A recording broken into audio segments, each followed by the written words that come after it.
काफी लार्ज होता है तो उसको उससे डिवाइड कर देते हैं, एक न्यू आई निकालते हैं। New I is nothing but x I minus A by H.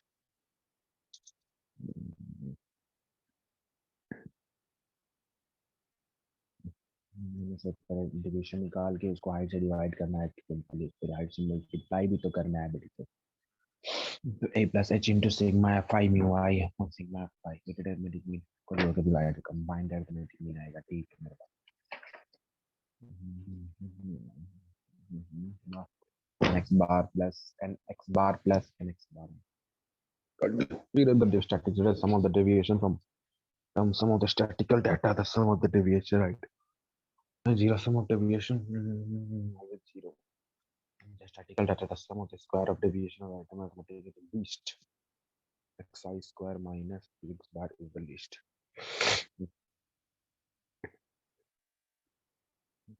Least that is sigma xi is the least होता है।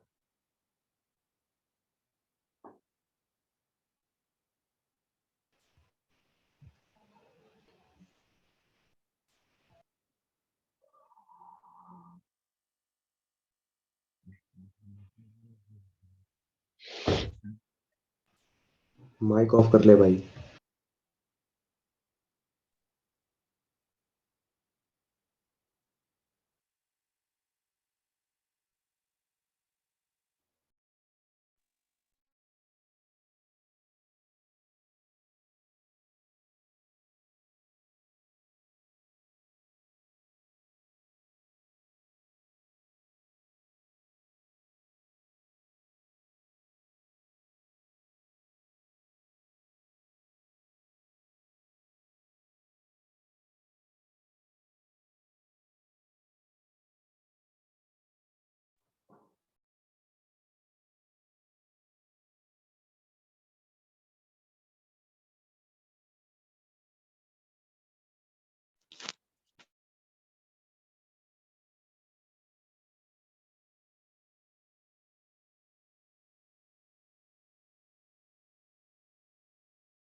Good morning.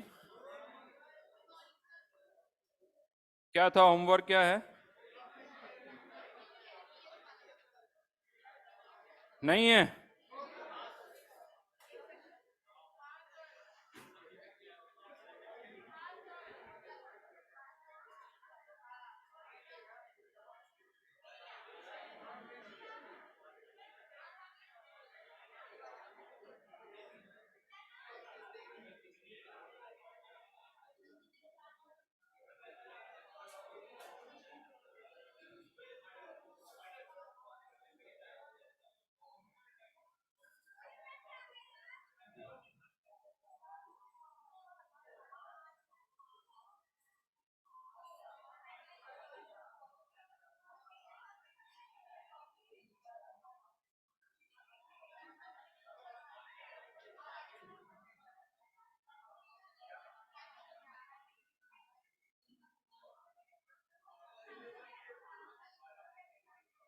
कोई होमवर्क नहीं था क्या? कहां तक किया था लास्ट क्लास में?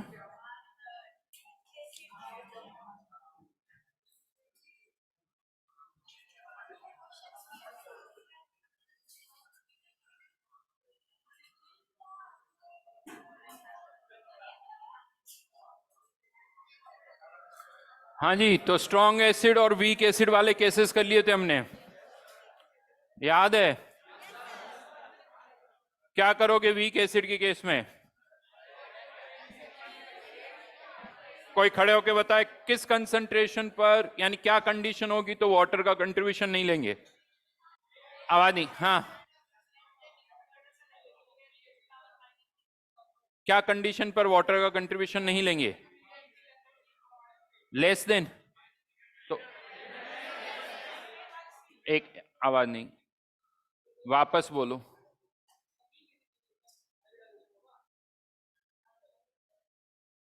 इनफाइनाइट डाइल्यूशन कहां गया? इनफाइनाइट डाइल्यूशन कहां गया? वाटर का कंट्रीब्यूशन लेंगे या नहीं लेंगे? किस कंडीशन पर नहीं लेंगे? हाँ, तो के ए बाई सी अगर लेस देन इक्वल्स टू 10 की पावर, तो वाटर का कंट्रीब्यूशन नहीं लेंगे।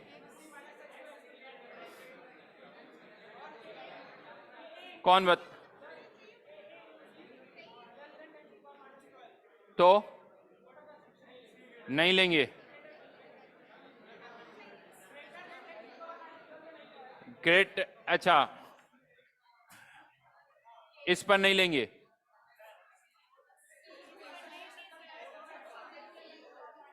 एक क्वेश्चन का आंसर देने में तुमने कितनी गलतियां की होगी बता दो। हैं? वो सुना ना, मतलब वो कहता ना पाप का घड़ा भर गया तुम्हारा यार। हाँ, रुको रुको रुको, और हाँ बताओ।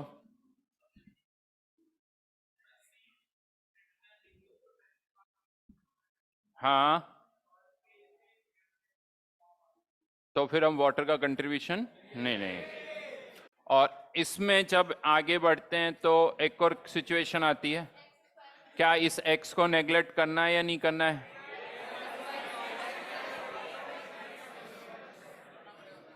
ये इससे डिसाइड होता है। अगर K by C less than equals to 10 की पावर -3 है तो हम इस एक्स को नेग्लेक्ट कर सकते हैं, अदरवाइज नहीं कर सकते। फिर क्वाड्रेटिक बनेगी और उसे सॉल्व करना होगा। और बाकी जितने भी केसेज है वीक एसिड के, उन सब में हमें वाटर का कंट्रीब्यूशन लेना पड़ेगा। बाकी सभी में वाटर का कंट्रीब्यूशन लेना होगा, राइट? हाँ, एक पॉइंट और अलग से मैंने लिखवाया था, एक वीक एसिड को भी हम स्ट्रॉन्ग एसिड की तरह ट्रीट कर सकते हैं जब के ए बाई सी, तो फिर वो वीक एसिड ही नहीं रहेगा, उसे आपको स्ट्रॉन्ग में पुट करना होगा। और फिर स्ट्रॉन्ग एसिड वाले केसेस बनेंगे, जैसा लास्ट टाइम हमने 2 क्वेश्चंस किए थे लास्ट क्लास में। ये जो क्वेश्चंस है ना, ये मैं आपको बता दूं थ्योरी भी है और सब कुछ यही है, क्योंकि एग्जाम में आएगा तो इन्हीं में से आएगा। बस हुआ कि थोड़े डेटा कोई बदल सकता है, बाकी और कुछ इसमें ज़्यादा चेंजेस नहीं हो सकते। इसके अलावा कोई और ऑप्शन नहीं है एग्जामिनर के बाद कि वो कुछ नया सोच ले कि और ऐसा क्वेश्चन देता हूँ, वो पॉसिबिलिटी नहीं है मेरे हिसाब से। तो इसलिए याद अच्छी तरह से करना पड़ेगा इनको। जो क्वेश्चन किए हैं वो इवन एग्जाम्पल तक याद हो जानी चाहिए आपको कि हाँ सर आपने 4 क्वेश्चन दिए थे, इसमें पहला, दूसरा, तीसरा, यानी वो एग्जाम्पल एक पेज पर लिखे हुए हो और वो एग्जाम्पल आपको याद हो जानी चाहिए। ये शॉर्ट है, देखो मैं आपको बताऊं, क्वेश्चन इसी तरह से आएगा, बस उसमें एग्जामिनर जब थोड़े बहुत डेटा बदल सकता है, उसके अलावा और कोई ऑप्शन नहीं। आगे बढ़ते हैं।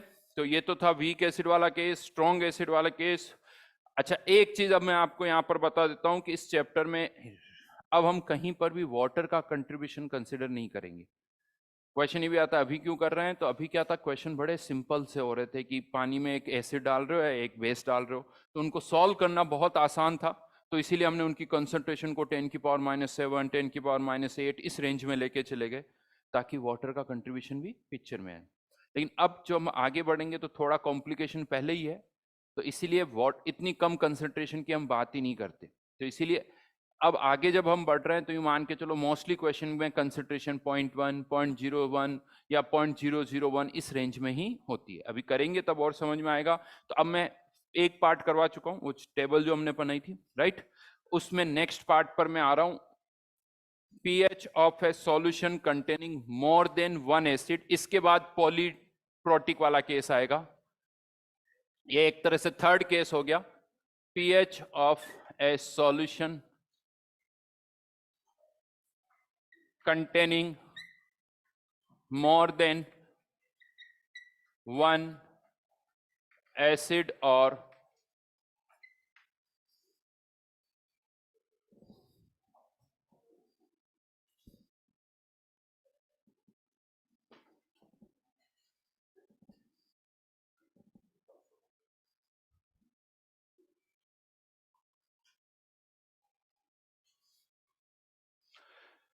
एक से ज्यादा एसिड या बेस हो। वैसे तो लिखा हुआ तो एक से ज्यादा, लेकिन 2 से ज्यादा डालते नहीं है क्योंकि फिर सॉल्व करना बड़ा मुश्किल हो जाता है। तो इसके अंदर पहले मैं वापस से ए पार्ट ले रहा हूं कि दोनों ही स्ट्रॉन्ग एसिड हो, strong acid plus strong acid, या यूं कहते हो दोनों ही स्ट्रॉन्ग बेस हो। ठीक है, बड़ा आसान है।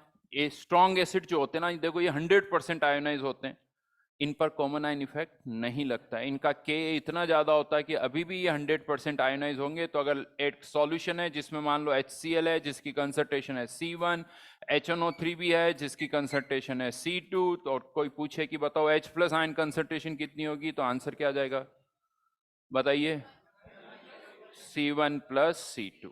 कुछ नहीं करना है, यहाँ से H प्लस, यहाँ से H प्लस आयन, इसको ऐड कर दो। गड़बड़ कहाँ होती है यहाँ पर भी मैं आपको बता दूं। ये तो मैंने डायरेक्ट कंसंट्रेशन दे दी कि एक ही सॉल्यूशन में इसकी कंसंट्रेशन है C1 और इसकी C2। कभी कभी हम क्या करते हैं कि HCl और एक HNO3 के सॉल्यूशन को मिक्स करते हैं। अब मान लो मैंने आपको language the V1 ml of M1 या C1M, ये कंसंट्रेशन है C1 किसकी, HCl की। इसको मिक्स किया हमने V2 ml of C2M HNO3, इन दोनों को हमने मिक्स किया और पूछा जा रहा है कि बताओ H प्लस आयन कंसंट्रेशन क्या होगी, क्या होगा आंसर, वही C1 प्लस C2।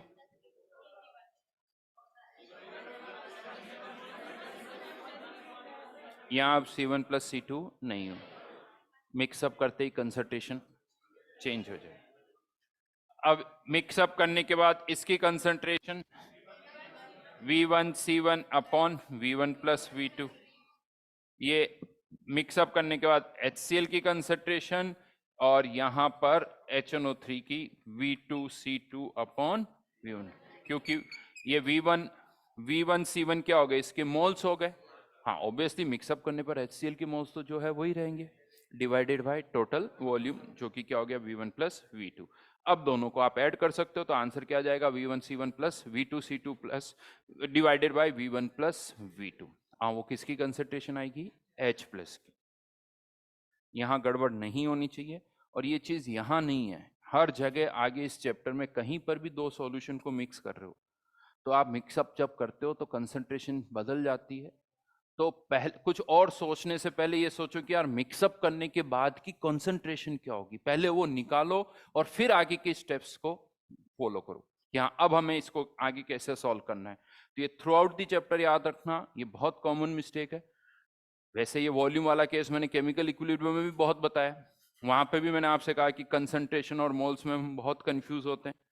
यहां पर भी क्या होता है, दो सॉल्यूशन मिक्स कर रहे हैं, कंसंट्रेशन हमें लगता है वो तो C1 और C2 ही रहेगी, नहीं भाई, जैसे ही मिक्स करोगे कंसंट्रेशन तो बदल जाएगी, राइट।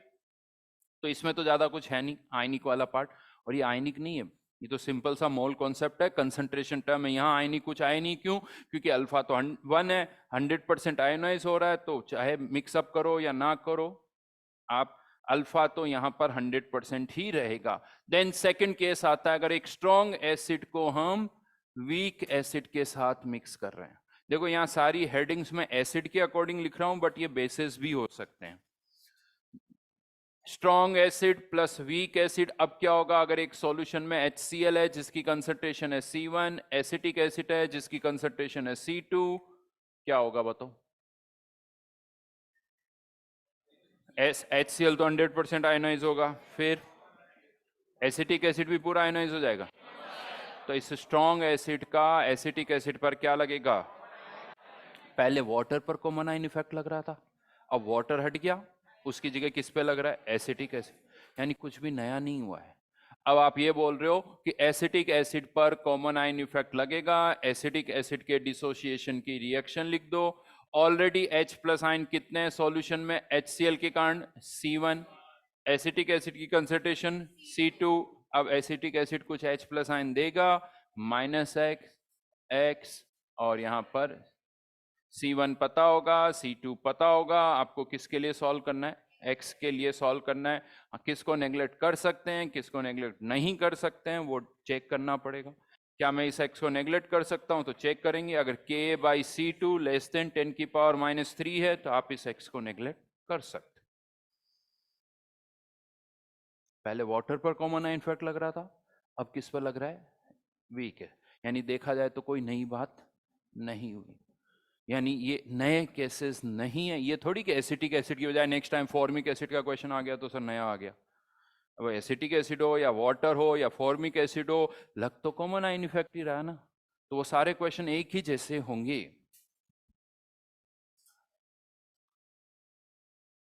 यहां पर एक छोटा सा पॉइंट और बता रहा हूं, ठीक है आप सॉल्व तो कर ही सकते हो,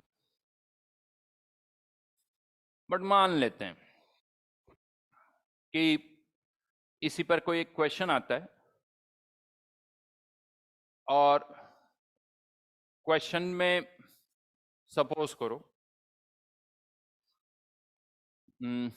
कोई दो स्टूडेंट्स, सीधा सीधा चलो राम और श्याम ही ले लेते हैं, बड़े एक्चुअली यानी क्वेश्चन आया और क्वेश्चन में डेटा गिवन थे, C1 गिवन था, C2 गिवन था, Ka गिवन था, और राम ने चेक किया कि Ka/C2 की वैल्यू कितनी, ताकि X को नेग्लेक्ट करे या ना करे पता चल जाए। तो राम ने देखा यार Ka/C2 की वैल्यू आ रही है 10⁻², तो राम ने डिसाइड किया इसका मतलब X को नेग्लेक्ट नहीं कर सकते, क्योंकि उसके लिए तो 10⁻³ से कम होना चाहिए। तो ठीक है, राम ने नेग्लेक्ट नहीं किया, पूरी क्वाड्रेटिक बना के सॉल्व किया अच्छी तरह से और अपना आंसर निकाल लिया। श्याम ने क्या किया, बिना सोचे समझे उसने X को नेग्लेक्ट कर दिया और देखा कि श्याम का भी वही आंसर आ रहा है जो राम का आ रहा है।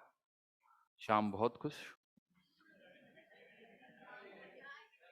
कि देखो तुमने इतना लंबा चौड़ा सॉल्व किया, मैंने तो नेग्लेक्ट किया और मेरा आंसर भी वही आया जो तुम्हारा आया, तो जबरदस्ती क्यों इतना दिमाग लगा रहे हो, नेग्लेक्ट करो आंसर आ जाता है। राम परेशान की सही बात कह रहे तो कि यार जबरदस्ती सर ने इतने लंबे लंबे मेथड बताते रहते हैं, सिर्फ हमेशा ही X को क्या कर सकते हैं, नेग्लेक्ट कर सकते हैं, राइट। बट क्या कहते हो, अब यही क्वेश्चन, यानी ये तो इसकी बात थी, नेक्स्ट टाइम एक और क्वेश्चन आया और वहां पर कोई कॉमन आयन इफेक्ट नहीं लग रहा था, वहां सिंपल सा पानी में हमने क्या डाला, एसिटिक एसिड, और X² upon C2 - X, equals to के। और अब श्याम तो वैसे ही नेगलेक्ट कर रहा था हमेशा ही, राम को भी लगा कि यार श्याम सही है, तो उसने भी यहाँ पर इस x को नेगलेक्ट कर दिया। लेकिन यहाँ पर अगर k/c2 10⁻⁻2 है तो आप x को अगर नेगलेक्ट करते हो तब आंसर अलग आएगा, नहीं करते हो तब आंसर अलग आएगा। क्यों ऐसा हो रहा है कि यहाँ पर k/c2 10⁻⁻2 है, नेगलेक्ट करने पर और नहीं करने पर आंसर वही आ रहा है, जबकि यहाँ पर अलग अलग आ रहा है। वो ऐसा इसलिए हो रहा है, यहाँ पर क्यों आंसर सेम आ गया 10⁻⁻2 पर, क्योंकि यहाँ पर साथ में क्या लग रहा है, कॉमन आयन इफेक्ट। ऐसे देखा जाए तो k/c2 अगर 10⁻⁻2 है तो इस x की वैल्यू नेग्लिजिबल नहीं है, लेकिन साथ में क्या लग गया यहाँ पर, कॉमन आयन इफेक्ट, जिसके कारण इस x की वैल्यू और कम हो गई, और कम होने के कारण ये नेग्लेक्ट आप कर पा रहे हो। जबकि यहाँ पर तो कोई कॉमन आयन इफेक्ट नहीं लग रहा, यहाँ पर कोई कॉमन आयन इफेक्ट नहीं लग रहा है, इसके कारण 10⁻⁻2 पर अगर आप नेग्लेक्ट करोगे तो आपका आंसर गलत हो जाए। इवन ऐसा भी हो सकता है कि किसी जगह पर ये k/c2 10⁻⁻1 हो और आप x को नेग्लेक्ट करो और आपका आंसर सही आ जाए। हाँ, लेकिन वो तभी होगा जब अच्छा खासा क्या लग रहा होगा, common effect. Because common ion effect क्या कर रहा है उस x को, और देखो एक एसिड वीक है जिसके कारण हो सकता है x नेग्लेक्ट हो जाए, लेकिन कॉमन आयन इफेक्ट के कारण वो x जो है वो और कम हो रहा है। अब जब भी कॉमन आयन इफेक्ट लग रहा है, अब हमें नहीं पता कि क्या 10⁻⁻2 पर हम नेग्लेक्ट कर पाएंगे या नहीं कर पाएंगे, ये हमें नहीं पता। हाँ, ये कंफर्म है कि 10⁻3 से अगर कम है तब तो हम डेफिनेटली यहां पे भी नेग्लेक्ट कर सकते हैं, यहां पे भी नेग्लेक्ट। बट अगर 10⁻2 है तो हम श्योर नहीं है, वो इस पर डिपेंड करेगा कि कॉमन आयन इफेक्ट कितना लग रहा है। बात समझ में आई? ये मैं इसलिए बता रहा हूं कि ऐसा ना हो कि वो वाली हालत आप भी करो, राम और श्याम वाली, कि यार श्याम का तो आंसर आ गया था 10⁻2 पे भी, मतलब हम नेग्लेक्ट कर सकते हैं, चलो आज से इस कंडीशन बदल दो, और नेक्स्ट टाइम जैसे ही 10 की कहीं पे भी दिखे 10⁻2 तो आप नेग्लेक्ट कर दो। तो आपको इस समझ में आना चाहिए कि यहाँ पर 10⁻2 पर भी हम क्यों नेग्लेक्ट कर पा रहे हैं, बिकॉज ऑफ कॉमन आयन। अगर कॉमन आयन इफेक्ट नहीं लग रहा है तो फिर आप 10⁻2 पर इस x को नेग्लेक्ट नहीं कर सकते, याद रहेगा। तो बाकी और कुछ नया नहीं है, बाकी तो आपको इक्वेशन बना के सॉल्व करना है। C1 पता होगा, C2 पता होगा, के एक क्वेश्चन में दे रखा होगा, आपको किसके लिए सॉल्व करना है, x के लिए। हाँ, लेकिन फिर से कह दूं, ध्यान रखना फाइनल आंसर x नहीं है, फाइनल आंसर जो होगा वो आपका क्या होगा, C1 प्लस x होगा। देन थर्ड केस आ जाता है इसी में, वीक एसिड प्लस वीक है। लिखते जाओ फटाफट, ये तो बस समझने वाली बात थी, ध्यान रखना। Weak acid plus weak acid, अब दोनों ही वीक है तो क्या होगा, दोनों एक दूसरे पर क्या लगाएंगे, पहले वीक एसिड किस पर कॉमन आयन इफेक्ट लगा रहा था, वाटर पर, वाटर पर लगा रहा था। वाटर वाले केस में यहां पर वाटर हट गया और उसकी जगह कोई और वीक एसिड आ गया, तो हम मान लेते हैं दो वीक एसिड है, एक HA और एक HB, दोनों क्या देंगे, H प्लस आयन, और दोनों अब एक दूसरे पर क्या लगाएंगे, इसकी कंसंट्रेशन C1, इसकी कंसंट्रेशन C2। मान लो इससे कितने H प्लस आयन आए, X, तो इसकी कंसंट्रेशन X और X, इससे कितने आए Y, तो total H plus ion concentration. क्या सॉल्व किया जा सकता है, एक्सप्रेशन क्या लिखोगे, दोनों एसिड का K गिवन होगा, मान लेते हैं इसका है K1, इसका है K2, x plus Y into X upon, और x plus Y into Y upon C2 minus. वैसे देखने में तो लगता है कि हाँ दो इक्वेशन है, दो वेरिएबल है, एक x और एक y, बट सॉल्व नहीं कर पाओगे इसे, क्योंकि अगर आप इसी को ऐसे ही सॉल्व करोगे तो x की पावर 3 या y की पावर 3 की इक्वेशन बनेगी, तो कुछ ना कुछ तो नेग्लेक्ट। क्या करें, x के रेस्पेक्ट में y को, अगर x के रेस्पेक्ट में y या y के रेस्पेक्ट में x को नेग्लेक्ट कर दिया, मतलब एक एसिड से तो हम कंट्रीब्यूशन ही नहीं ले रहे हैं, तो वो तो होगा नहीं। तो फिर क्या ऑप्शन बचता है, C1 और C2 के रेस्पेक्ट में x और y। अभी हमारी हेडेक नहीं है, ये एग्जामिनर की हेडेक है कि वो डेटा ही ऐसे दें कि ये नेग्लिजिबल हो। वैसे आप चेक कर लो, लेकिन अगर आपको चेक करने के बाद भी नेग्लेक्ट तो आपको करनी है, क्योंकि ये ऑप्शन तो होगा नहीं कि वहां पर हम सॉल्व नहीं कर सकते, तो इसलिए वहां पर आपको नेग्लेक्ट तो करना ही पड़ेगा। हाँ, लेकिन ये चीज जरूर बता देता हूं कि बाय द वे यहां पर आपने K/C चेक किया और ये रेशियो आया 10⁻², तो ये नहीं कि सर नहीं कर सकते, हो सकता है 10⁻² पर नेग्लेक्ट हो जाए। क्यों? क्योंकि यहां पर साथ में क्या लग रहा है, कॉमन इनफेक्ट भी तो लग रहा है। तो खैर हमें तो हमेशा ही नेग्लेक्ट करना है, तो इसलिए ज्यादा दिमाग लगाने की जरूरत नहीं है। तो यहां पर अगर मैं इस x को नेग्लेक्ट कर देता हूं, यहां पर इस y को नेग्लेक्ट कर देता हूं, तो ये C1 इधर आ जाएगा, ये C2 इधर आ जाएगा। समझ में आ रहा है? फिर रेशियो लेंगे या ऐड करें? पहले भी किया था ऐसे ही है ना, K1C1 प्लस Ka2C2 का square root equals to x plus Y, मतलब H plus ion concentration. Water के केस में इस यहां पर क्या आ गया था, KW। इनफैक्ट अच्छी बात क्या है, चाहे 2 वीक एसिड हो या 3 हो या 4 हो या 5 हो, फॉर्मेट क्या है, K1C1 प्लस K2C2, यानी एक तरह से समेशन ऑफ K1C1, यानी 10 वीक एसिड हो या 15 वीक एसिड हो, आपको उनका क्या करना है, समेशन का। तो ऐसे क्वेश्चंस आ सकते हैं, थोड़े बहुत मैथमेटिकल पार्ट आ जाए, या हो सकता है कि A और C का डेटा कुछ AP-GP टाइप बन रहा हो, ये स्टेप तो लिखो और फिर इसके बाद AP-GP का सम करके फिर आप आंसर निकाल सकते हो। तो इस तरह के भी कुछ क्वेश्चंस यहाँ पर बनाए जा सकते हैं डेफिनेटली, क्योंकि जो फॉर्मेट आया है वो इसी तरह से आया। हाँ, लेकिन ये ध्यान रखना पड़ेगा, जो भी क्वेश्चन हो हर एक का x और ये y जो है C1 C2 इनके रेस्पेक्ट में नेग्लेक्ट होना चाहिए। तो ये 3 केसेस वापस आ गए, यानी अगर आप देखो क्या कुछ नया आया क्या इनमें, क्या ये 3 केसेस कुछ नया है? क्या हुआ, पहले वाटर पर कॉमन आयन इफेक्ट लगा रहे थे, और वाटर को हटा के कोई और वीक एसिड। वैसे देखा जाए तो वाटर भी तो क्या है, वीक एसिड ही था, या वेरी वीक एसिड बोल दो, बट लग तो उस पर भी कॉमन आयन इफेक्ट रहा था, यहां पर भी हम कॉमन आयन इफेक्ट ही लगा रहे हैं। तो चेंज कुछ भी नहीं हुआ है, जो अप्रोच है वो वही की वही है। इसीलिए मैंने ऐसा कोई एग्जाम्पल भी नहीं करवाया अलग से, मतलब अलग से मैं कुछ क्वेश्चन कर रहा हूं ऐसा कुछ भी नहीं है, बस आपको अब वैल्यूज पुट करनी है, दैट्स इट, और कुछ यहां पर अलग से नहीं करना है। समझ में आई मेरी बात? तो ये था, एक से ज्यादा एसिड को अगर आप मिक्स करते हो तो पीएच कैसे निकालना है। नेक्स्ट पार्ट पर आ जाते हैं, बोलिए किसको, स्ट्रॉन्ग एसिड और वीक एसिड, वो तो वहां से सॉल्व करके ही समझ में आएगा। समझा नहीं, वापस आवाज नहीं बीच में। हाँ, यहां पर सब में ही वाटर को नेग्लेक्ट किया है, वो डेटा पर डिपेंड करेगा। फिर वीक एसिड भी नेग्लेक्ट हो गया तो फिर क्वेश्चन में ज्यादा कुछ बचा नहीं है, फिर बचा क्या, स्ट्रॉन्ग एसिड। बट हो सकता है आपने देखा कि C2 के रेस्पेक्ट में x नेग्लेक्ट हो रहा है, और फिर आपको लगा कि सर C1 और C2 की वैल्यू तो ऑलमोस्ट सेम है, तो अगर C2 के रेस्पेक्ट में हो रहा है तो हो सकता है, पॉसिबिलिटी तो है। अगर आप चेक कर लो C1 C2 बराबर है तो कर सकते हो, देखो, या फिर कैलकुलेट करके देख लो, अपने आप समझ में आ जाएगा। तो कोई बहुत बड़ी बात नहीं, देखो डिफरेंस केवल कितना है, ज्यादा दिमाग लगा के आप केवल एक क्वाड्रेटिक बचा रहे हो, इससे ज्यादा और कुछ नहीं कर रहे हैं। हाँ, तो इसलिए बहुत ज्यादा नहीं, सॉल्व कर सकते हो, चेक कर लो, एक्स को या तो नेग्लेक्ट करके देख लो या ये कंडीशंस यूज कर लो, क्वेश्चन करोगे अपने आप सारी चीजें समझ में आ जाएगा। नेक्स्ट पार्ट पर आते हैं, pH of A solution containing polyprotic acid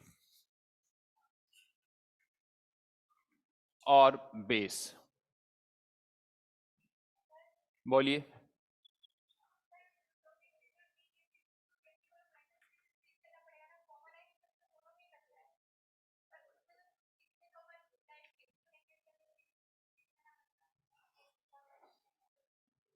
यहां पर, हाँ यहां पर तो नेग्लेक्ट करना ही पड़ेगा, बट वहां पर चेक कर सकते। पॉलीप्रोटिक एसिड और बेस मतलब क्या हुआ, जिसके पास एक से ज्यादा H प्लस आयन या OH आयन हो।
BC हो जाएगी, ये पूरा आयोनाइज हो गया।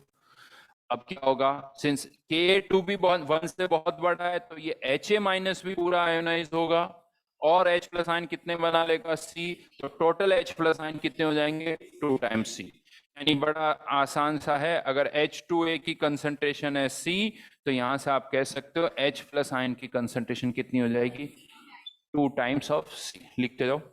यानी ये बड़ा आसान सा केस हो गया, एक स्ट्रॉन्ग एसिड वाला पार्ट हो गया, क्योंकि Ka1 भी बहुत ज्यादा है और Ka2 भी बहुत ज्यादा है, तो ये दोनों ही H प्लस आयन लूज कर देगा। यानी अगर एसिड की कंसंट्रेशन है C है तो H प्लस की कंसंट्रेशन 2 टाइम्स C हो जाए। हाँ, बट ऐसे क्वेश्चन आए इसके चांसेस बहुत कम है। तो फिर क्या हो सकता है, केस 2 पर आते हैं। If Ka1 is very very greater than 1 but not Ka2, अब क्या होगा,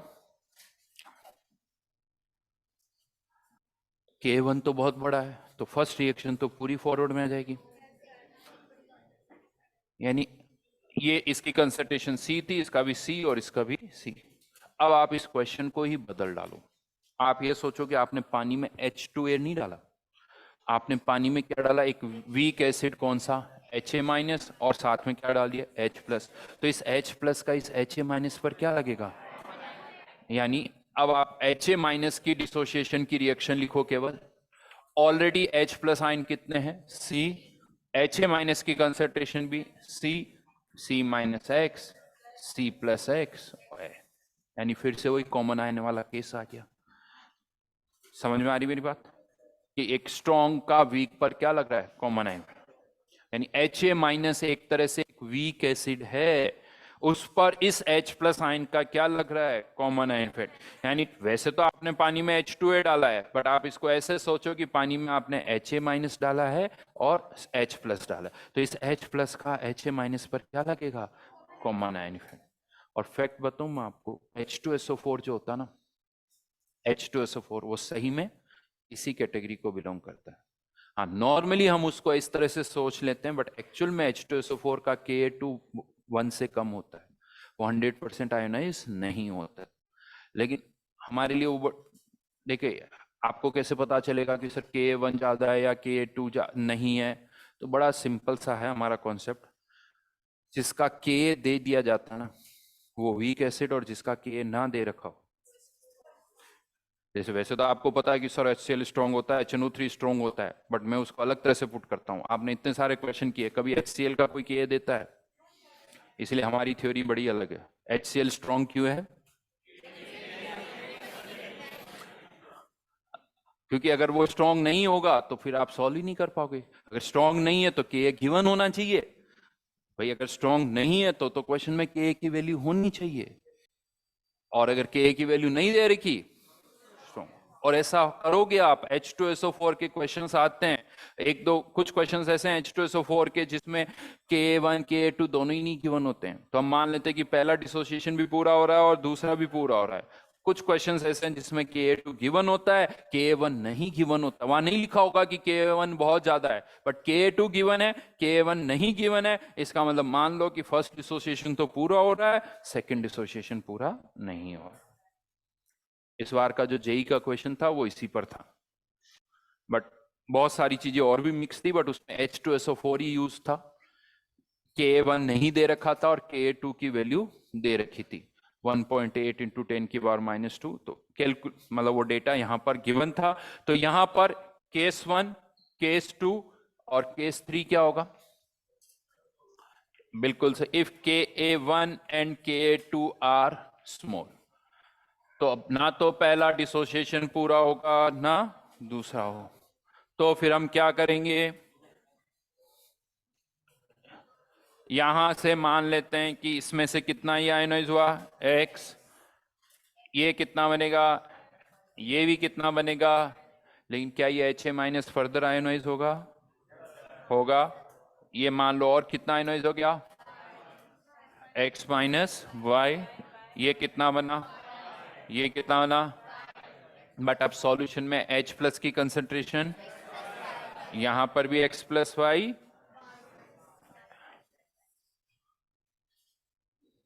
लिख चुके हैं हम, H3PO4 का एक्सप्रेशन भी लिख चुके हैं। तो अब यहां पर आपको Ka1 इक्वल्स टू क्या आ जाएगा, x plus Y X minus Y upon C minus X, और Ka2 इक्वल्स टू क्या हो जाएगा, x plus Y into Y upon X minus. वैसे कहने, एक मिनट इधर देखो, वैसे कहने में तो कह सकता हूं दो इक्वेशन है, दो वेरिएबल है, सॉल्व कर लेना। नहीं हो पाएगा, तो फिर क्या करें, किसको, x को किसके रेस्पेक्ट में, मतलब इसको क्या करते हैं, नेग्लेक्ट, फिर हो जाएगा।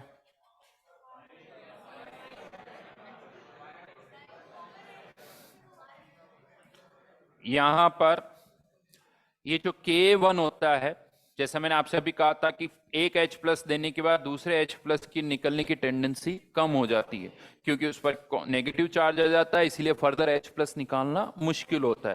तो यहाँ पर ये जो K1 का डेटा होता है ना, वो हमेशा K2 से बहुत ज्यादा होता है, और कोई K3 है तो उससे भी बहुत ज्यादा होता है। यानी पहली रिएक्शन बहुत ज्यादा फॉरवर्ड में आती है, उसके कंपैरेटिवली सेकंड कम आती है, सेकंड के कंपैरेटिवली थर्ड बहुत कम आती है। तो यहाँ पर स्पेशली अगर क्वेश्चन केस 3 का है तो आप हमेशा ये कह सकते हो कि x के रेस्पेक्ट में y, y के रेस्पेक्ट में z को हम नेग्लेक्ट कर सकते हैं, हमेशा कर सकते हो। तो यहां पर x नहीं, पहले x के रेस्पेक्ट में किसको नेग्लेक्ट करो, y को नेग्लेक्ट कर सकते हो। तो यहां पर पता है क्या बचेगा, x square upon C minus X, और इनफैक्ट यहां पर ये y अगर नेग्लेक्ट कर दिया तो x और x तो कैंसिल, यहां पर केवल क्या बचेगा, y। और अगर आपने x के रेस्पेक्ट में y को नेग्लेक्ट कर दिया तो एक तरह से आप पता है क्या कर रहे हो, सेकंड स्टेप से जो h प्लस साइन आ रहे हैं उसको नेग्लेक्ट कर रहे हो। यानी आप ये कह रहे हो कि H प्लस आयन मेनली कौन सी स्टेप से आ रहे हैं, फर्स्ट स्टेप से। यस, एक पॉलीप्रोटिक का अगर क्वेश्चन आता है, मोस्टली क्वेश्चन देखो केस 3 पर ही आएंगे, केस 1 पर तो कुछ नहीं आने वाला क्योंकि कुछ है ही नहीं, केस 2 पर ज्यादा एग्जांपल्स नहीं है, मेनली क्वेश्चन जो आते हैं वो केस 3 पर आते हैं। और अगर आपको केवल H प्लस आयन कंसंट्रेशन निकालनी है तो सारी स्टेप्स लिखने की जरूरत ही नहीं है, केवल पहली स्टेप लिखो और उससे आप H प्लस आयन निकाल दो, क्योंकि स्टेप सारी लिखेंगे फिर x के रेस्पेक्ट में y को नेग्लेक्ट करेंगे तो बात तो वही है। इनफैक्ट अगर आप एक्सप्रेशन देखो तब भी कैसा आ रहा है, k equals to X square upon C minus X, monoprotic का एक्सप्रेशन भी ऐसे ही आता है, मोनोप्रोटिक का भी ऐसा ही आता है। तो फिर से रिपीट कर रहा हूं, अगर केवल H plus ion concentration find out करनी है तो सारी स्टेप्स लिखने की जरूरत ही नहीं है, पहली स्टेप लिखो आंसर आ जाएगा। हाँ, सेकंड स्टेप कब लिखेंगे फिर, बाय दी वे हमें y निकालना हो तो, और आप कह सकते हो सिर्फ y को क्या निकालना दिख रहा हो तो उसके लिए Ka2 इक्वल्स टू वाई, तो क्या ऐसा कहते हैं Ka3 इक्वल्स टू z, नहीं आएगा, बोलो, चेक करना पड़ेगा, लेकिन हो सकता हो जाए, जैसे Ka2 इक्वल्स टू वाई तो Ka3 इक्वल्स टू z। लिखो, ये क्वेश्चन करते हैं। हाँ, उसके बाद ये तो चलो x के रेस्पेक्ट में y तो देखो नेग्लेक्ट करना ही पड़ेगा, देखो ये बड़ा आयनिक चैप्टर ऐसा है, हाँ करना ही पड़ेगा, मतलब और कोई ऑप्शन ही नहीं है। लेकिन अब इस x को नेग्लेक्ट करना ही नहीं करना, वो वही कंडीशन है पुरानी Ka/C से, Ka/C से चेक करो कि क्या ये x नेग्लिजिबल है या नहीं है। y तो नेग्लिजिबल है तो कंसंट्रेशन H प्लस की x ही होगी, y तो नेग्लेक्ट हो रहा है यहां पर। लिखो, एक क्वेश्चन लिखो, अपने आप समझ में आ जाएगा, find H plus H2PO4 minus HPO4 2 minus and phosphate ion concentration in 1m H3PO4 solution Ka1 Ka2 Ka3 10 की पावर माइनस 4 10 की पावर माइनस 7 10 की पावर माइनस 11। तो डेटा से समझ में आ गया कि ये क्वेश्चन केस 3 का है, क्योंकि Ka1 भी 1 से बहुत कम है, Ka2 भी 1 से बहुत कम है और Ka3 भी 1 से बहुत कम है।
हाँ जी, किसी का आंसर आया क्या?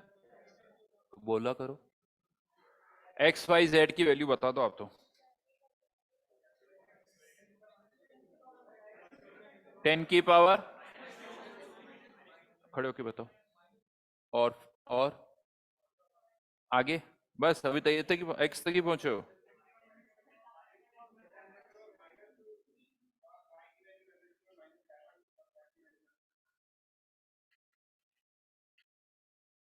ये आ रही क्या?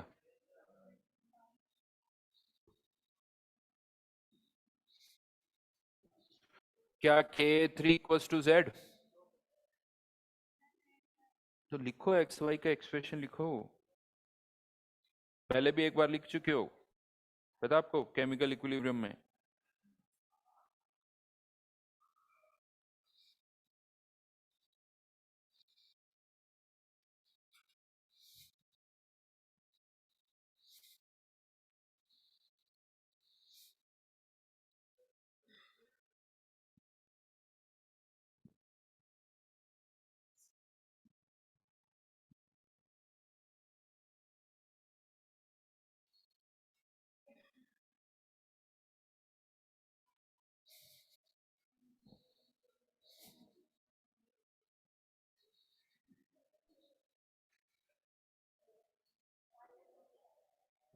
ये आ रहा है। H3PO4 converting into H plus H2PO4 minus, H2PO4 minus converting into HPO4 2 minus plus H plus HPO4 और फिर HPO4 2 minus giving H plus phosphate ion। आ रहा है क्या आंसर? नहीं आया? कितनों के आ गया आंसर? बहुत कम है भाई। है, ऐसे कैसे काम चलेगा? यहां मैंने एक्स वाई लिखा हुआ है, आपको उसमें एक स्टेप और ऐड करनी है। यहां पर क्या करना है, वाई माइनस जेड और करना है। फिर एच प्लस की कंसंट्रेशन क्या हो जाएगी, X plus Y plus Z. लिखो, देखें, मैं देख रहा हूं क्यों नहीं होगा। पहले यहां पर लिखो जो वहां लिखा है, C minus X, X plus Y.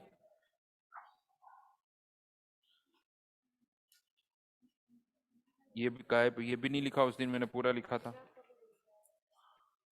चलो, अभी नहीं, करो करो। हाँ जी, गाड़ी कहाँ पहुंची? जेड वाली इक्वेशन। हाँ, तो यहाँ अब लिखो K1 K2 का एक्सप्रेशन।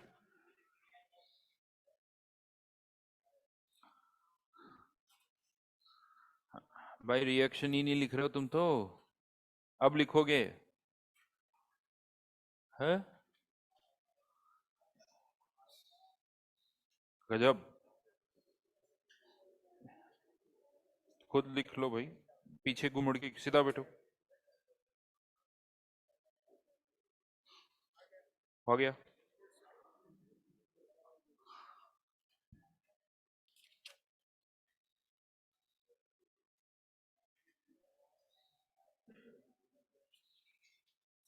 क्वाड्रेटिक क्यों बनाई है? पहले ही कर दिया करो एक्स के रेस में। हाँ जी, अब रिएक्शन लिख रहे हो, बहुत बढ़िया बहुत बढ़िया। तुम जरूर बनू, है सही बात है।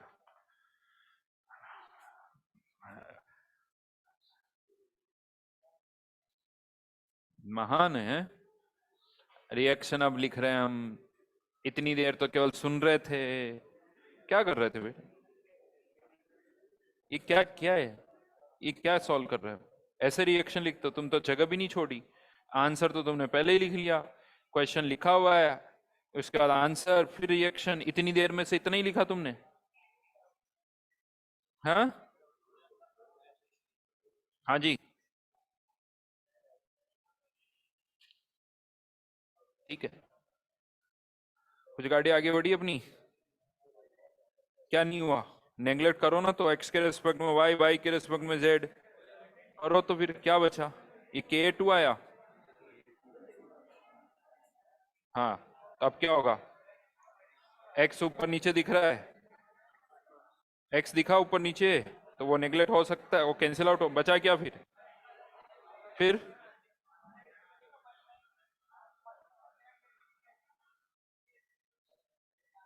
हाँ जी भाई,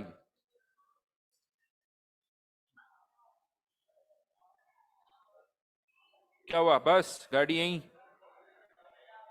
वहां मैंने, पता है, वहां मैंने कुछ लिखा हुआ है, बहुतों को तो यही नहीं समझ में आया कि क्या लिखें सर। बोर्ड पे तो आप कुछ भी लिख देते हो, जब क्वेश्चन देते हो तो कॉमर्स का देते हो।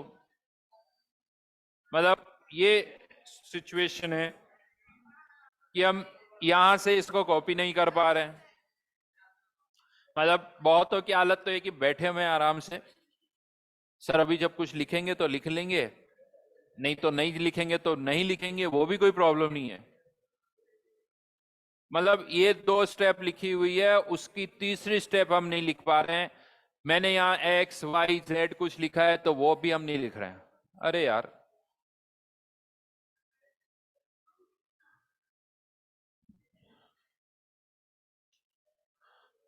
मैं डायरेक्ट एक्सप्रेशन लिख रहा हूं, क्योंकि अगर वो मुझे लिखना पड़ा तो फिर कोई मतलब नहीं है।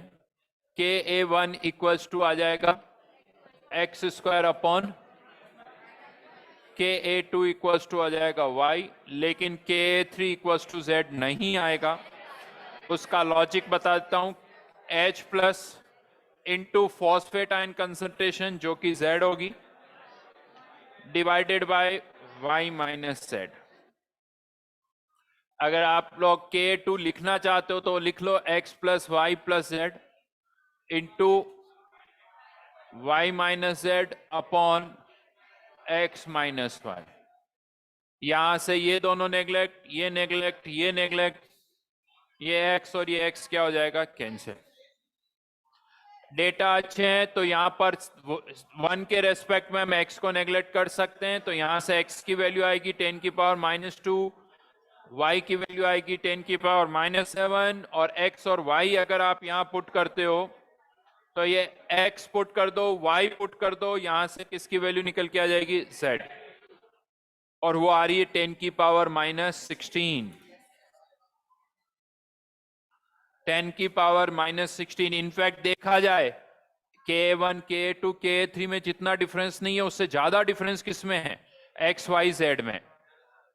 क्यों? क्योंकि यहां पर कॉमन आयन इफेक्ट भी लग रहा है, जिसके कारण y की वैल्यू कम हो गई, z की वैल्यू और कम हो गई, बिकॉज वहां पर कॉमन आयन इफेक्ट भी लग रहा है, फर्स्ट रिएक्शन का सेकंड थर्ड पर सेकंड और फर्स्ट का।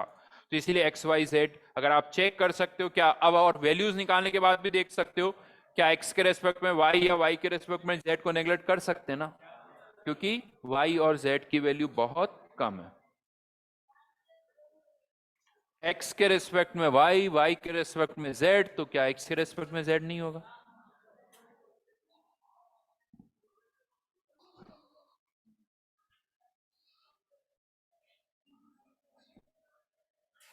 ठीक है, तो ये हुआ पॉलीप्रोटिक वाला जो एक पार्ट हमने लिखा था, वो यहां आके पूरा कंप्लीट हो रहा है। अब मैं आ रहा हूं सेकंड पार्ट पर, जहां हमने लिखा था सॉल्ट हाइड्रोलिसिस, लेकिन हेडिंग ये नहीं डालनी है। हाँ जी बोलिए। अब H प्लस की कंसंट्रेशन, अच्छा तुम X plus Y plus Z लिख दोगे तो आंसर क्या लिखोगे बताना? हाँ तो X ही लिखोगे ना, जब नेग्लेक्ट कर रहा हूं। 10 की पावर -2 में 10 की पावर -7 ऐड कर सकते हो, कहां चेंज आएगा फिर? तो X की, यहां पर H प्लस की कंसंट्रेशन यानी X, इसकी कंसंट्रेशन भी X, इसकी Y और इसकी Z। देखा जाए तो ये X है, ये Y है, ये भी X है, ये भी X है, ये सॉरी ये X है, ये Y है, और ये, यार सिंपल सा है, एक्स के रेस्पेक्ट में वाई और जेड को नेग्लेक्ट करो, अपने आप सारे आंसर आ जाएंगे।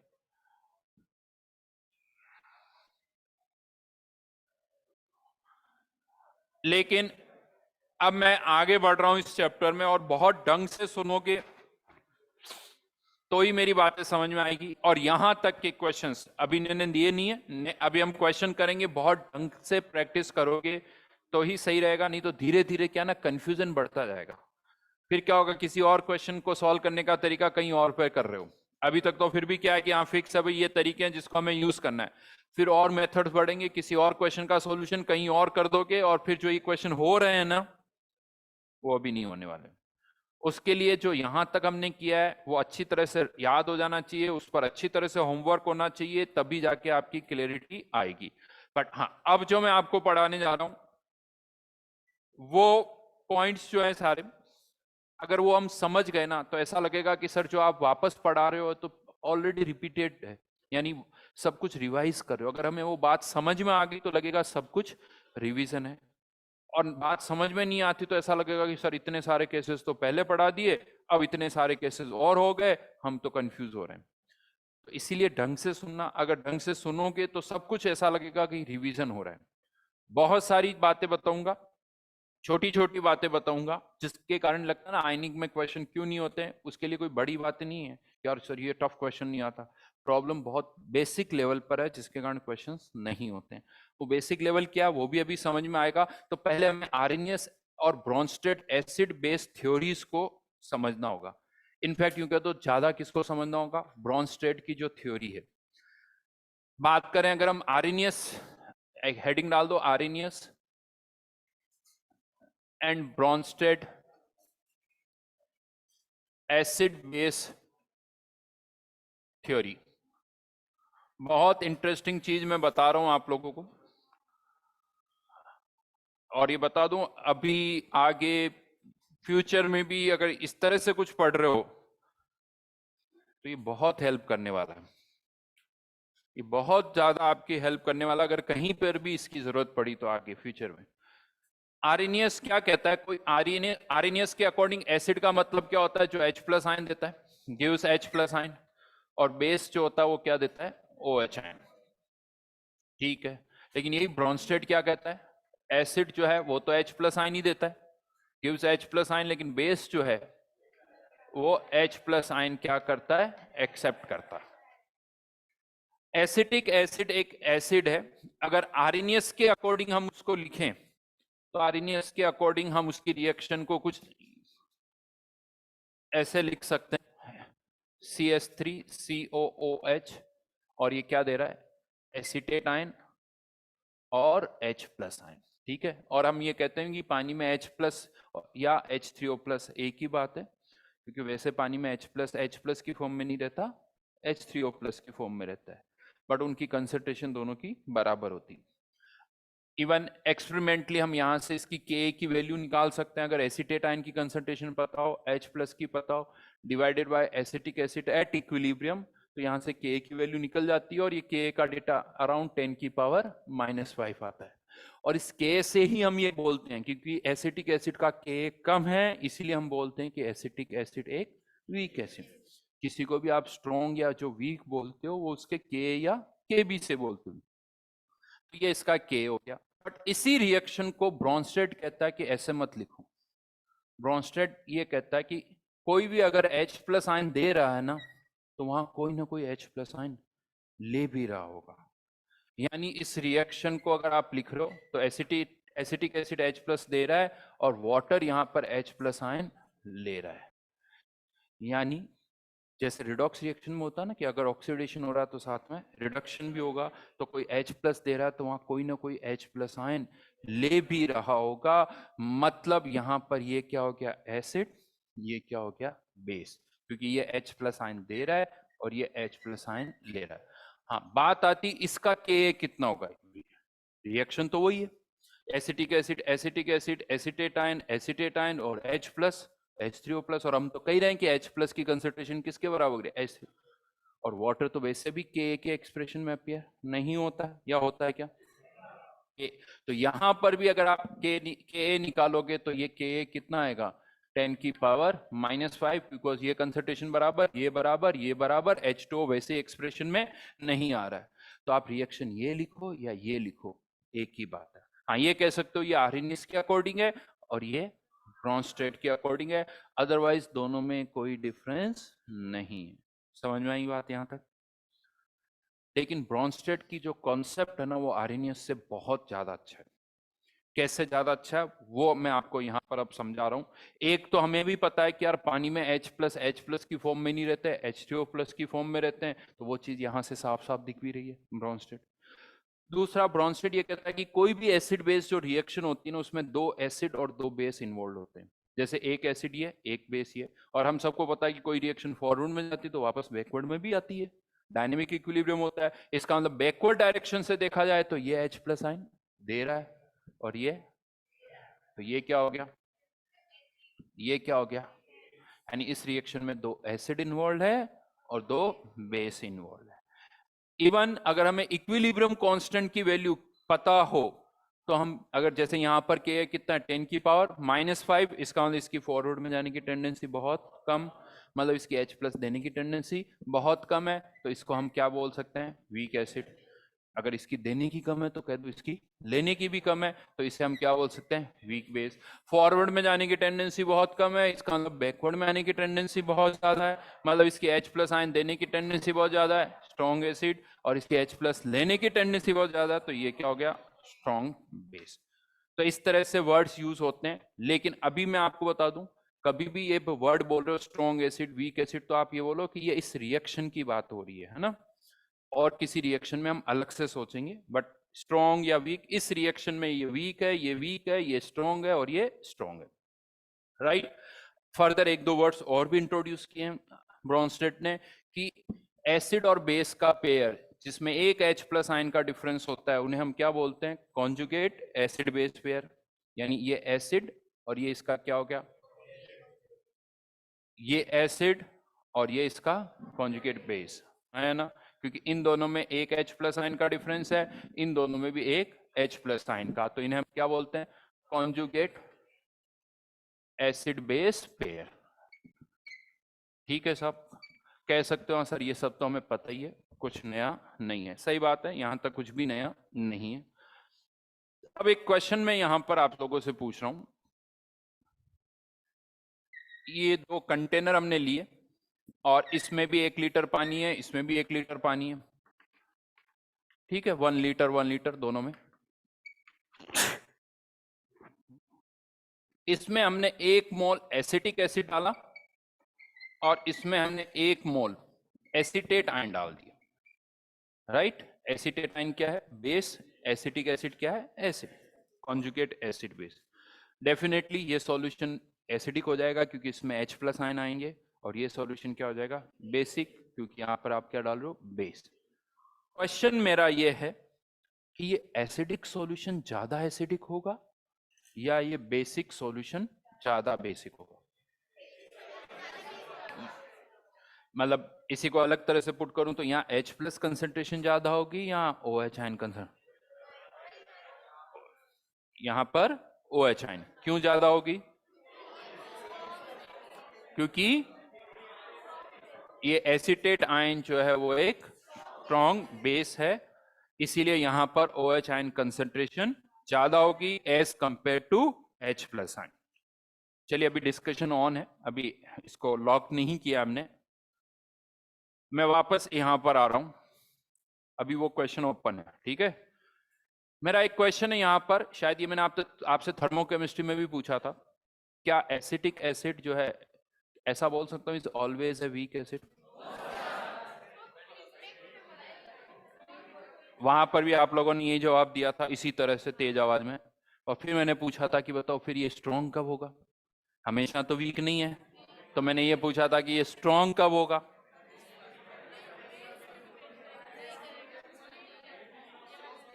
बेस पर डिपेंड करेगा, मतलब थोड़ा और क्लियर। अच्छा, किसी स्ट्रॉन्ग बेस के साथ डालोगे तो वो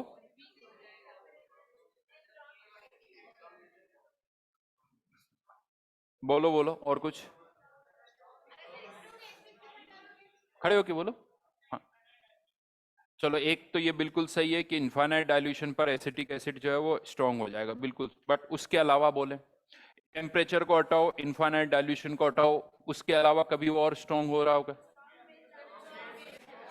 अच्छा, बिल्कुल सही बोला, अगर हम इस एसिटिक एसिड को किसी स्ट्रॉन्ग बेस के साथ मिक्स करें तो यही एसिटिक एसिड स्ट्रॉन्ग हो जाता है। Very good. कैसे? चलिए डेटा से देखते हैं कि हमने एसिटिक एसिड को किसके साथ मिक्स किया, NaOH के साथ। देखो Na+ की कोई रिएक्शन नहीं होती है, इसीलिए मैं NaOH पानी में जैसे ही डालोगे Na+ और OH आयन, तो Na+ को नहीं लिख रहे, क्या दे देगा ये CH3CO- प्लस H2।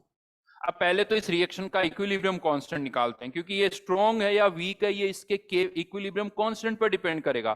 तो अगर मैं इसका इक्विलिब्रियम कांस्टेंट मान लो कुछ के है और वो उसका एक्सप्रेशन लिखता हूं, तो CH3CO- H2O तो आएगा नहीं, divided by CH3COOH into OH-। एक काम करते हैं, इसको H+ से मल्टीप्लाई भी कर देते हैं और H+ से, ये जो आप एक्सप्रेशन देख रहे हो ये क्या है, के कैसे निकालते हो, acetate ion into H+ upon acetic acid, हाँ है ना। तो ये तो क्या हो गया के, ये क्या हो गया, यानी ये वैल्यू आ जाती KA अपॉन KW। KA की वैल्यू कितनी है, 10 की पावर, तो 10 की पावर -5 अपॉन -14 यानी 10 की पावर 9।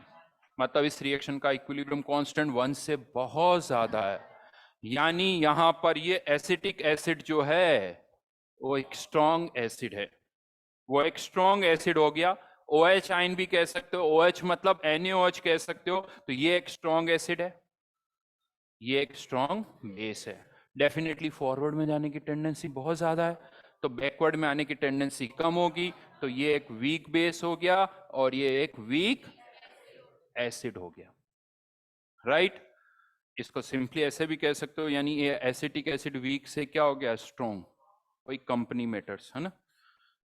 तो इस OH आयन ने इसको क्या बना दिया, स्ट्रॉन्ग। अब क्वेश्चन मेरा ये है कि यहां पर आपने इस एसिटिक एसिड को वीक माना, राइट, जबकि मैं इस रिएक्शन से देखूं तब तो ठीक है, बट यहां से तो ये स्ट्रॉन्ग है।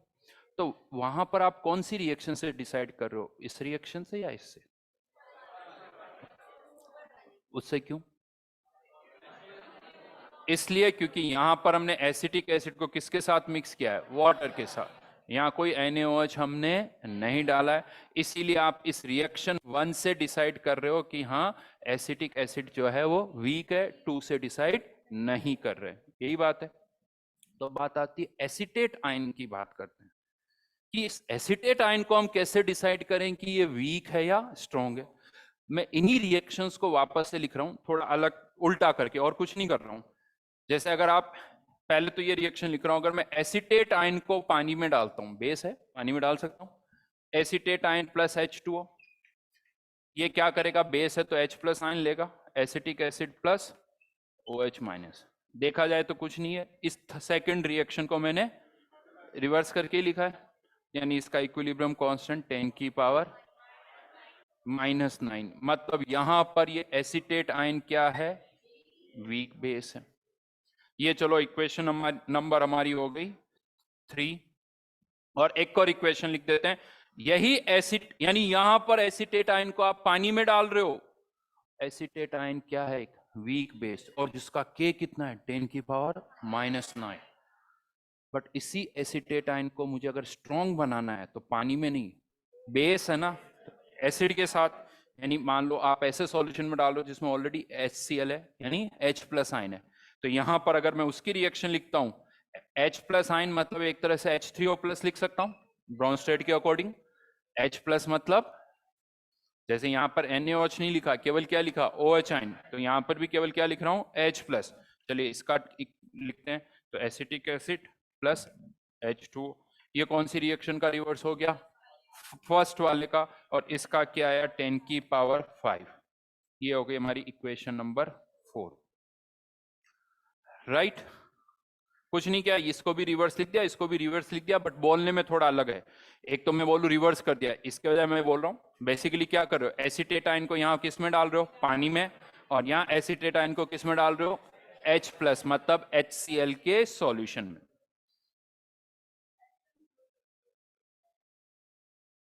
अभी अभी अभी रुको, अभी आप सब अपनी नॉलेज को जीरो कर दो, जो मैं बोल रहा हूं बस उसको सुनो।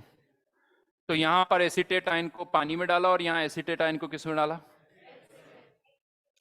यहां पर वो वीक है, यहाँ। अब मुझे ये बताओ आप यहां पर कैसे डिसाइड करोगे कि एसीटेट आयन वीक है या स्ट्रॉन्ग है? थर्ड से या फोर्थ से? हाँ, क्योंकि यहां पर भी एसीटेट आयन को किस में डाल रहा हूं मैं? पानी में। और एसीटेट आयन को पानी में डाल रहा हूं, तो एसीटेट आयन क्या है? Weak base. झटके लगेंगे थोड़े, तैयार रहो अभी। तो ये एसीटेट आयन स्ट्रॉन्ग नहीं, वीक बेस। ऑब्वियसली पानी में डाल रहा हूं तो थर्ड रिएक्शन से डिसाइड करूंगा, और यहां पर कौन सी रिएक्शन से? फर्स्ट से। अब बताओ, एसिटिक एसिड का जो के है वो तो है 10 की पावर -5, और इसका जो के है 10 की पावर -9।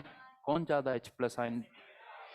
ये ज्यादा H प्लस आयन देगा, ये कम OH आयन देगा, यानी ये ज्यादा एसिडिक, ये कम बेसिक, यानी जो आप लोगों ने आंसर बोला था उसका उल्टा।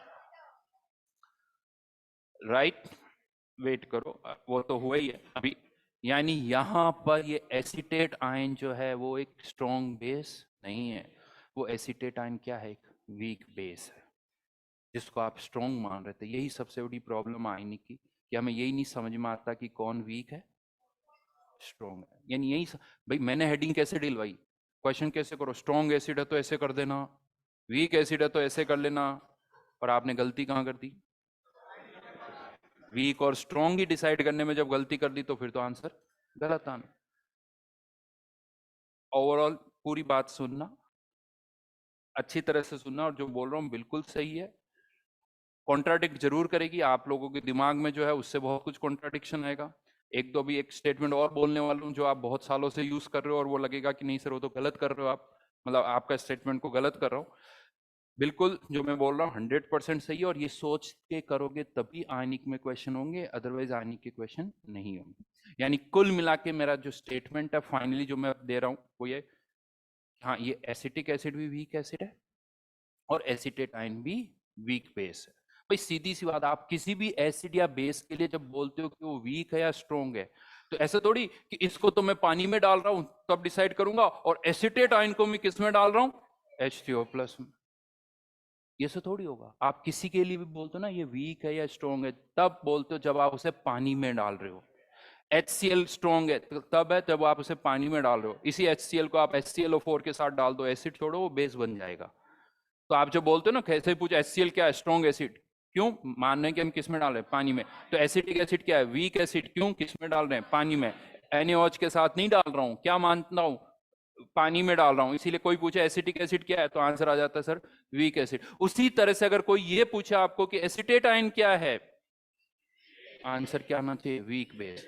गलती क्या होती है, हम यहां से इसी एक ही मैंने तो 4 रिएक्शन लिख दी, होता क्या बस एक रिएक्शन हम लिखते हैं, अच्छा ये वीक तो ये क्या बन गया? स्ट्रॉन्ग। अरे यहां ये स्ट्रॉन्ग इसलिए क्योंकि इसके साथ में क्या है, इसलिए उसने उसको स्ट्रॉन्ग बना दिया। तो यहां से नहीं डिसाइड करोगे एसिटेट आयन वीक है या स्ट्रॉन्ग है, कैसे डिसाइड करोगे? जब वो वाटर के, राइट। इवन कभी भी किसी एसिड का जब के दिया जाता है, यहां पर भी ये एसिड है, यहां पर भी ये एसिड है, लेकिन अगर मैं के देता हूं तो वो कौन सी रिएक्शन का के होगा? वाटर के साथ। अगर मैं के ऑफ एसिटिक एसिड 10 की पावर -5 दे रहा हूं तो वो इस रिएक्शन का है। उसी तरह से एसिटेट आयन का क्या डिफाइन होता है? के बी। जैसे एसिड का के, बेस का क्या डिफाइन होता है? के बी। तो के बी कब? जब वो वाटर से H+ आयन ले रहा है या दे रहा है। तो यानी यहां पर आप कह सकते हो ये 10 की पावर 9 क्या है? इसका के बी। और ये आया पता कैसे? इस रिएक्शन का उल्टा, यानी KW/K। तो इसको मैं और कैसे लिख सकता हूं? KW/K। और ये आई थिंक आप सबको पता है कि एक कॉन्जुगेट एसिड बेस का Kb का प्रोडक्ट किसके बराबर होता है? क्योंकि ये K उधर चला गया, हाँ या ना? तो Ka × Kb = Kw। ये क्या है? वीक एसिड के रिएक्शन H+ देने की किसके साथ? वाटर। और ये बेस की। ऐसा नहीं कि इसको उल्टा कर दो तो Kb वाली रिएक्शन आ जाएगी। क्या ऐसा कह सकता हूं इसको उल्टा करके लिख दूंगा तो ये K और ये Kb? ऐसा नहीं हो रहा, ऐसा नहीं हो रहा। अगर ऐसा होता तो फिर इसका इक्विलिब्रियम कांस्टेंट क्या होता? 1/Ka होता, जो कि नहीं है। तो पहली चीज, हाँ नहीं, एक तो ये पता होना चाहिए, ये फॉर्मूला यहीं से आ रहा है, कोई बड़ी बात नहीं है। इसी को उल्टा करके लिखा मैंने, तो Ka/Kw ऊपर लिख दिया तो Kw/K।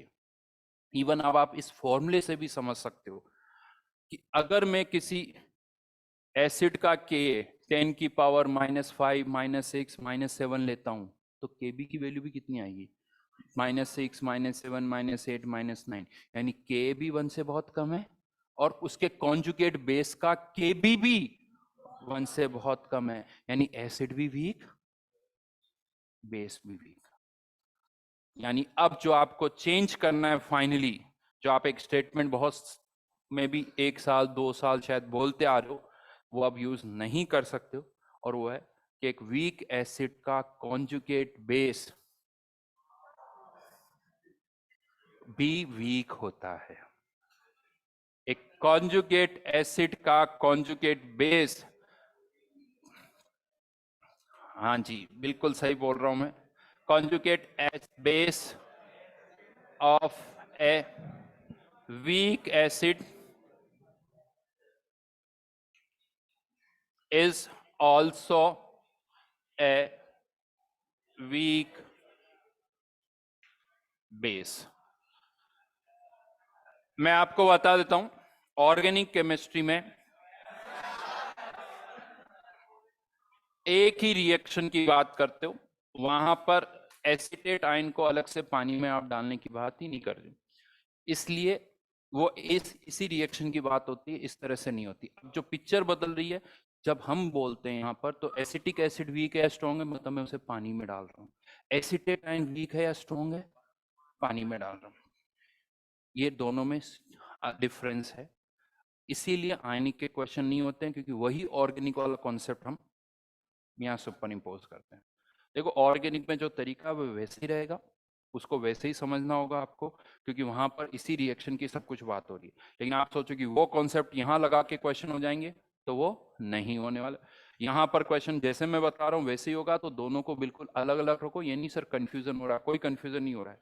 ये वहां पर केवल इसी रिएक्शन की बात होती है, इसके अलावा कोई दूसरी रिएक्शन की बात नहीं होती। तो इस रिएक्शन की अब आप बात करूं, आप भी मुझसे पूछो इस रिएक्शन में क्या, तो एसिटिक एसिड वीक है, एसिटेट आयन क्या है, स्ट्रॉन्ग है। और ये बहुत बार क्या होता है सर, कंपेयर करने वाली, कभी भी किसी को वीक या स्ट्रॉन्ग बोलते हो ना, तो बोलो सर इस रिएक्शन में ये वीक है, इसमें ये स्ट्रॉन्ग है। जिस दिन रिएक्शन बदल गई उस दिन सब बदल गया, उस दिन बदल जाएगा। किसी भी एसिड को, यानी एसिड का जिसका के ज्यादा वो ज्यादा स्ट्रॉन्ग, जिसका के कम वो कम स्ट्रॉन्ग, ये आपस में कंपेयर करने का जो है तरीका है, वो भी बहुत ज्यादा मत यूज करा करो। ये बोलो कि सर इस रिएक्शन में ये वीक है या इस रिएक्शन में स्ट्रॉन्ग है, फिर अगर कोई और सिचुएशन आती तो पहले रिएक्शन देखो, उसका के देखो, और फिर डिसाइड करो कि ये के वीक है या स्ट्रॉन्ग है। बहुत बार मैं सुनता हूँ एसिड वीक को कैसे स्ट्रॉन्ग बनाया जा सकता है, तो हम बोलते सर जब इसको किसी और एसिड के कंपेयर करेंगे तो, अरे हम जो नॉर्मली बोलते हैं वो केवी के बेसिस यानी पानी के रेस्पेक्ट में ही बोल रहे हैं। तो इस तरह से आपको कुछ कंपैरिजन नहीं करना है, एसिड वीक है या स्ट्रॉन्ग है, सीधा सीधा बोलो सर रिएक्शन लिखो, फिर बताऊंगा कि वीक है या स्ट्रॉन्ग है। ऐसे रिएक्शन पता होनी चाहिए, के पता होना चाहिए, और फिर ये बोलो कि इस रिएक्शन में है, बाकी रिएक्शन में क्या होगा फिर देखना पड़ेगा। उसको जनरलाइज हर जगह मत करने की कोशिश करो। हाँ लेकिन अब मैं आपको आगे एक और चीज बताता हूँ, ये स्टेटमेंट बिल्कुल सही है, वीक एसिड का कॉन्जुगेट बेस भी वीक ही होता है। हाँ लोग बाग गलती क्यों करते हैं वो मैं बताता हूँ। होता क्या है, या किसी भी बुक में कोई भी अपनी बात को जस्टिफाई कैसे करता है, वही वाली बात होती है। वीक एसिड मतलब सब कोई वीक बोल देते हैं, वही कॉमन मैन वाली बात होती है। अगर कोई स्ट्रॉन्ग एसिड है तो उसका के तो 1 से ज्यादा होगा। तो स्ट्रॉन्ग एसिड का कॉन्जुगेट बेस जो होता है, यानी ये अगर 10 की पावर 4 5 6 है तो ये वैल्यू 10 की पावर -20 के आसपास होगी। अब क्या होता है जनता, ये स्ट्रॉन्ग तो ये वीक, अरे इसको वीक बोलोगे तो फिर तो कोई मतलब ही नहीं रहेगा। ये वीक नहीं, वेरी वेरी वीक एसिड, यानी conjugate base of a strong acid is a very very weak base। अब अगर आप इसको, और ये इतने वीक होते हैं कि आप और हम इसे बेस भी नहीं बोलते हैं, ये इतने भी, जैसे HCl एक स्ट्रॉन्ग एसिड है, Cl को, HCl एक स्ट्रॉन्ग एसिड, अगर मैं पूछूं व्हाट अबाउट Cl, कोई नहीं बोलेगा ये बेस है, क्योंकि है ऐसे, बट ये बहुत ही ज्यादा वीक। तो होता क्या है, हमारा वी तो गायब हो जाता है। अच्छा देखो सर यही तो है स्ट्रॉन्ग का मतलब, यानी अगर स्ट्रॉन्ग एसिड है तो बेस क्या हो गया, वीक। अरे ऐसे बोलोगे तो समझ में नहीं आएगा। हाँ, इसका उल्टा ये कह सकते हो, conjugate base of a very very weak acid, very very weak acid is a strong base. लेकिन मैं आपको बता दूं ये दोनों सेंटेंस हमारे किसी काम के नहीं है, क्योंकि इसके अंदर अगर इसकी बात करूं इससे कोई मतलब नहीं है, इससे कोई मतलब नहीं, और जो काम का सेंटेंस है वो हम बात ही नहीं करते। एनसीईआरटी का भी पढ़ना, एनसीईआरटी ने इतना बड़ा घोटाला किया है, इस चीज को प्रूव करने के लिए उन्होंने क्या किया कि उन्हें ये प्रूव तो करना था। तो ये स्टेटमेंट, अब उन्होंने वेरी वेरी तो लिखा नहीं, तो उन्होंने क्या, conjugate base of a weak acid is strong, तो उन्होंने एग्जाम्पल किसके लिए, वेरी वेरी वीक एसिड के बजाय, यानी एसिड बहुत ही वीक है, उन्होंने एग्जाम्पल पता किसका लिया, NH3 और NH2 माइनस। उन्होंने क्या प्रूव किया कि ये जो ना एक स्ट्रॉन्ग बेस है, ये स्ट्रॉन्ग बेस, देख लेना एनसीईआरटी में लिखा हुआ है। क्यों, क्योंकि ये वीक एसिड है। अरे भाई ये वीक एसिड नहीं है, ये इनफैक्ट हमारे अकॉर्डिंग तो एसिड ही नहीं है, हमारे अकॉर्डिंग तो एसिड ही नहीं है, जिसको उन्होंने क्या बोल दिया, एसिड। इसके ये एग्जाम यानी प्रूव क्या किया, किस स्टेटमेंट को जस्टिफाई कर रहे हैं, बात समझ में आ रही है, इस वाले स्टेटमेंट को, ये देखो स्ट्रॉन्ग बेस है। क्यों स्ट्रॉन्ग बेस, और फिर कैसे प्रूव किया, ये स्ट्रॉन्ग बेस और इनका कॉन्जुगेट एसिड वीक, साहब ये वीक एसिड है। एक और एग्जांपल बताता हूं, सारे एग्जांपल, OH आयन जो है वो वीक बेस है, वीक बेस, इसका एसिड कौन सा होगा फिर,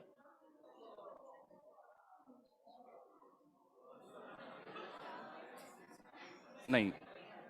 तो इवन इस तरह के एग्जांपल, या सॉरी इसमें नहीं, इसी में मैं आपको एग्जांपल OH आयन नहीं, O2 माइनस का है, OH का भी छोड़ो वो तो फिर भी ठीक है, O2 माइनस ये क्या एक्सेप्ट कर सकता है, H प्लस, तो ये क्या हुआ, बेस, क्या हुआ, बेस, उनके अकॉर्डिंग ये स्ट्रॉन्ग बेस है, क्योंकि इसका कॉन्जुगेट एसिड क्या है पता है,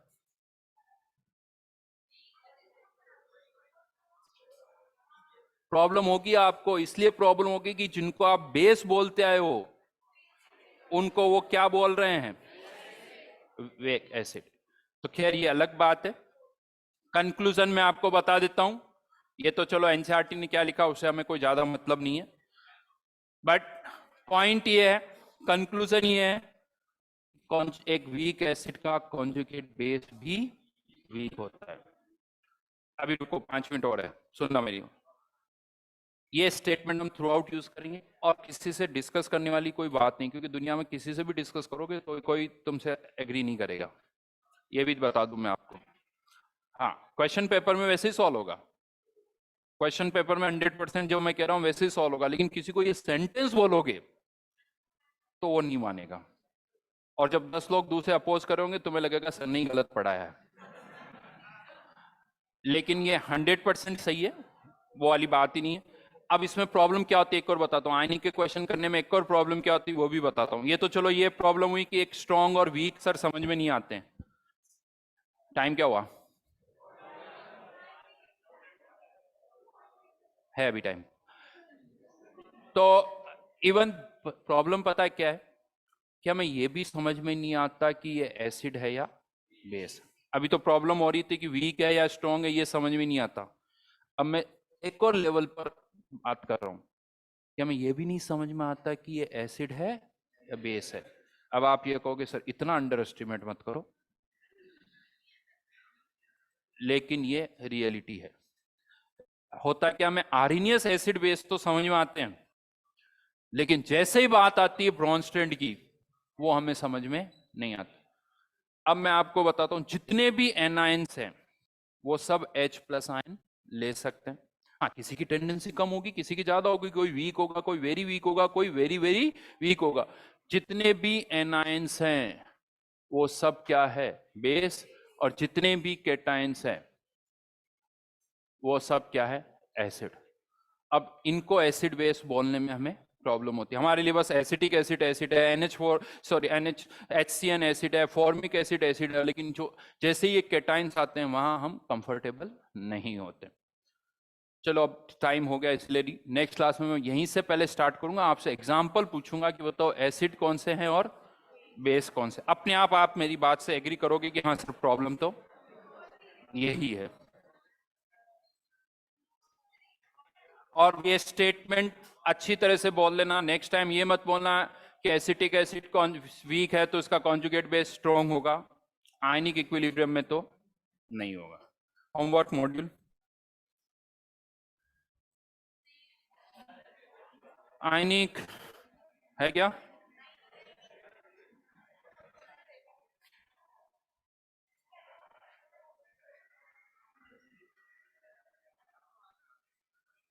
मैं फिर से बोल रहा हूं, क्वेश्चन करोगे तो ही बातें समझ में आएगी।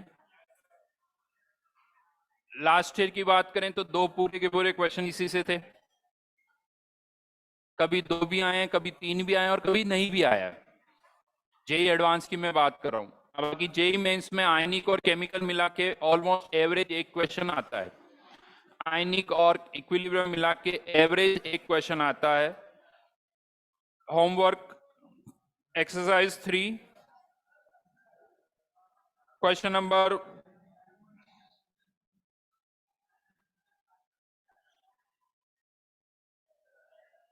1 से लेके 19 तक, 1 से लेके 19 तक। और एक चीज मैं बता दूं बहुत क्लियर, अगर ये क्वेश्चन नहीं किए ना तो क्लास में मत आना यार, क्योंकि इसके बाद कुछ समझ में तो टाइम खराब मत करना। जैसे आप लोगों को ज्यादा वैसे ही चिंता जिसकी होती ना कि सर जो चैप्टर नहीं हुए तो वही पढ़ लेना, क्योंकि अगर ये होमवर्क नहीं किया ना आगे का समझ में नहीं आएगा। ये बहुत मैं सिंपल सी लैंग्वेज में बोल रहा हूँ, तो क्लास में ही मत आना, चले जाना। अगर इससे पहले वाली क्लास कर रहे हो तो बोल के जाना सर हम जा रहे हैं, बाय बाय। चलिए थैंक यू। दूं या नीचे?